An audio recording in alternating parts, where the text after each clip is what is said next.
Does your business have a lease agreement that you hesitate to pour over when you have questions, even though you really should? Do you not want to contact an attorney for a simple question about what's in your lease? Well, I'm going to give you an easy way to deal with leases and get more information than you ever thought was possible in an easy and quick way. I'm Donna Bordeaux with Calculated Moves. And many times there are questions about leases, especially when we look at renewing leases. When does my lease expire? What costs do I have to pay? And what am I responsible for? And if you want to sell your business, how does that work with your existing lease? Well, the easiest way to get a kickoff head start for this is to take your lease and give it to ChatGPT. Start out by asking it some questions about what you have a question about. Now, I'll preface this by saying this is not a substitute for an attorney's review of legal documents, but it's a really good place to start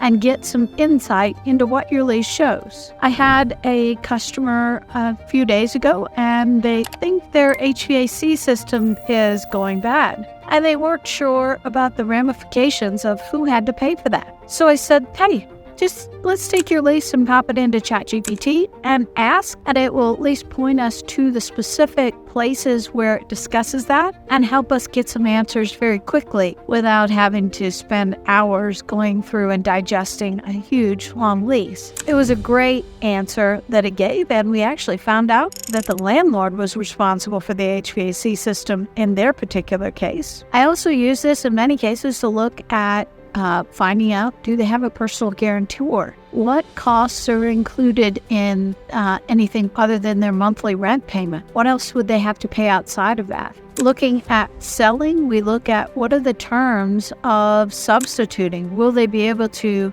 remove a personal guarantee, or will they have to stay on through the term of the lease? Does that include the renewal periods? And the answers are different in every case. Now, again, I'll say it one more time. This is not a substitute for an attorney, but it's a good place to start getting some answers before you go and spend the money with the attorney, so that you'll be spending less time on that higher ticket bill with the attorney, and you'll get some good solid answers to questions you may not have even known you had. I'm Donna Bordeaux with Calculated Moves, so please don't hesitate to drop those things into ChatGPT and start learning and asking some questions.